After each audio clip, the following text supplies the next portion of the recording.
Esta hora de la mañana, amigo, nos acompaña el internacionalista Miguel Ángel Rodríguez Maccain, con quien vamos a conversar de inmediato. Bienvenido. Muchas gracias. Antes de Perú Noticias, bueno, hemos visto todo el recuento de lo que ha sucedido a partir de la muerte del presidente de Venezuela, Hugo Chávez. ¿Cuál es el momento actual por el que atraviesa Venezuela? Podríamos hablar de un momento económico, de un momento social, de un momento jurídico, complicada la situación quizá en este momento. Dices bien, María Jesús. Yo creo que ahora hay un momento jurídico y luego un momento político.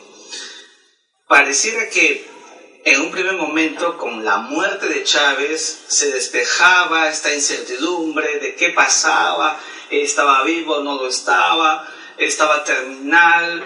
El fallecimiento del presidente Chávez aclaró el relato constitucional que dice en su artículo 233 que ante la falta absoluta del presidente por fallecimiento, entonces debe convocarse elecciones en un plazo de 30 días y debe asumir la presidencia en consecuencia el presidente de la Asamblea Nacional, o sea, Diosdado Cabello. O sea, eso es absolutamente literal.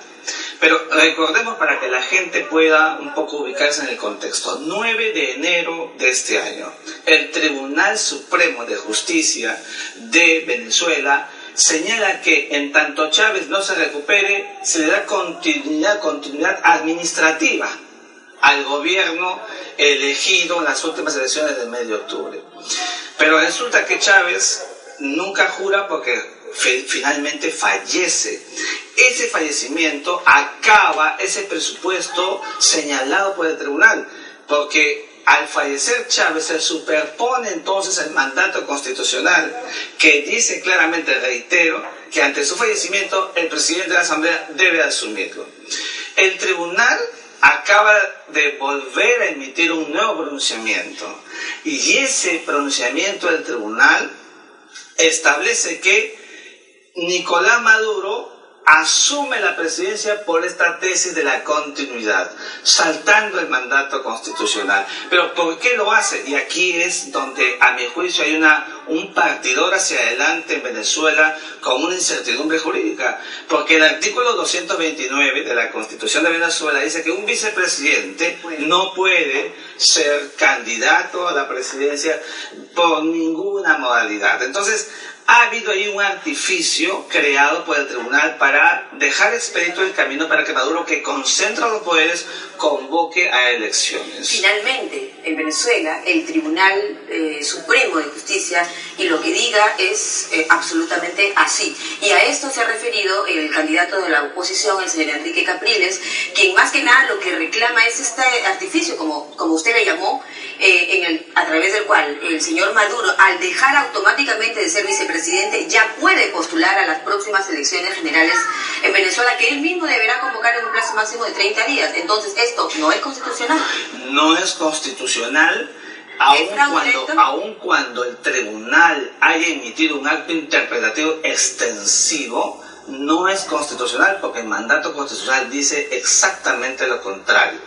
Pero se ha creado una situación, a mi juicio, de facto, aun cuando el tribunal emita una resolución y un mandato en ese sentido, lo cual pone en el camino hacia adelante, que ya no va a ser solamente jurídico, María Jesús, sino va a ser un camino político, donde van a haber convocatoria de elecciones, donde van a haber candidatos, seguramente uno de ellos va a ser el propio Maduro, y entonces va a tender a polarizar un proceso donde la premisa sustantiva en la oposición va a ser: todo este proceso carece de legitimación, y esto evidentemente puede crear un panorama incierto, más allá de la incertidumbre en el ámbito económico que tiene Venezuela. Claro, porque Venezuela está pasando ahora, fíjate, 32% ha sido la devaluación del bolívar en Venezuela, 20% la inflación en Venezuela. La política de subsidios que Chávez realizó por más de 13 años para llegar a los sectores más necesitados finalmente ha puesto en una situación de impacto financiero a la propia Venezuela, que no cuenta con los medios para poder superar esta situación de crisis económica, que a diferencia de los demás países de América Latina es uno de los que tiene un ritmo distinto. Toda América Latina crece y le está pasando a Venezuela todo lo contrario. Miguel Ángel, ¿cuál es entonces la salida que podría tener después de esto que ha sucedido Venezuela?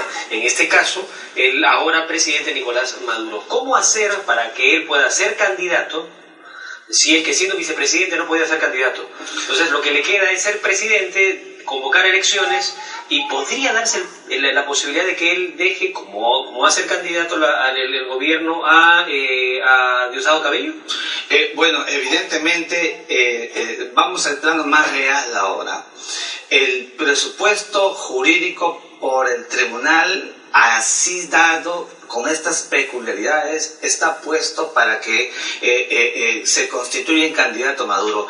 Evidentemente Diosdado Cabello tendrá que asumir, porque no puede haber pues ausencia de poder, no puede ser candidato y al mismo tiempo presidente. Se va a producir esa circunstancia jurídica y va a venir entonces un discurso de un candidato Maduro y un discurso de un candidato Capriles, donde el primero va a sostener la consecución en el discurso chavista y el segundo la oposición, ¿no es cierto?, a un acto carente de legitimación, porque nunca, y esto es muy importante, los estudiantes de Derecho nos escuchan, en el derecho los actos jurídicos son ab solemnitate. ¿Qué significa esto? Que tienen que ser juramentados, publicitados, fortalecidos con la formalidad del derecho.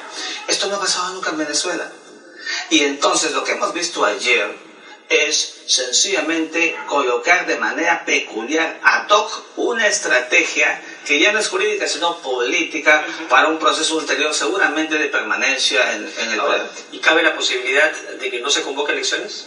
No, yo creo que sí tiene que haber una convocatoria de elecciones, porque justamente esta fórmula del tribunal provoca un contexto para que Maduro se constituya en candidato, y más bien lo que va a pasar es que las elecciones van a ser muy pronto, porque fíjate, más allá del pesar que significa el fallecimiento de Chávez, lo que todos nos produce una tristeza, nos embarga como personas, como latinoamericanos, todo este clima que se está produciendo en la psicología, en el psicosocial venezolano, de un presidente fallecido que ahora quieren embalsamarlo, que ha designado a Maduro como su representante, como casi como un ungimiento de sucesiones mesiánicas. Estas cosas no le hacen bien ni a Venezuela, ni al comportamiento democrático que debe signar las relaciones internacionales en América Latina. Bueno, pero permítame, Miguel Ángel, yo creo que, digamos, siendo justos, ¿qué duda cabe que el presidente Hugo Chávez ha sido un líder latinoamericano polémico y como pocos? Probablemente quien representa a esa idea, efectivamente, de la integración bolivariana, mejor que Hugo Chávez probablemente no la ha habido, pero tampoco podemos dejar de mencionar la cantidad de denuncias y de quejas, digamos, de haber violado el orden democrático en Venezuela, tampoco lo podemos dejar de lado. Sí. Siendo un poco justos en la... Yo coincido plenamente contigo. Chávez ha sido un líder latinoamericano con un discurso muy peculiar. La valla es muy alta para los que puedan seguir la dinámica del chavismo. Evidentemente en estos 13 años hizo un conjunto de acciones, un conjunto de políticas para los más necesitados, y evidentemente eso ha tenido su impacto, lo estamos viendo en los funerales y en todo este proceso ulterior. Pero sin embargo también hay toda una agenda que ha venido sosteniendo la otra mitad de Venezuela, que es derechos humanos. El asistencialismo también. Asistencialismo, el compromiso por el respeto irrestricto de los medios de comunicación. Hoy va a haber un proceso electoral donde todo el poder sigue concentrado en la dinámica chavista. Entonces es una oportunidad para que en el marco del proceso del sufragio que se va a iniciar seguramente pronto, la comunidad internacional ponga los ojos y pueda tener una presencia vital. El rol de la OEA es importante, una carga de observadores para poder determinar que el proceso se lleve a cabo como corresponde. Va a marcar un cambio, un proceso electoral sin Chávez. Eso yo creo que no necesita ya ningún análisis.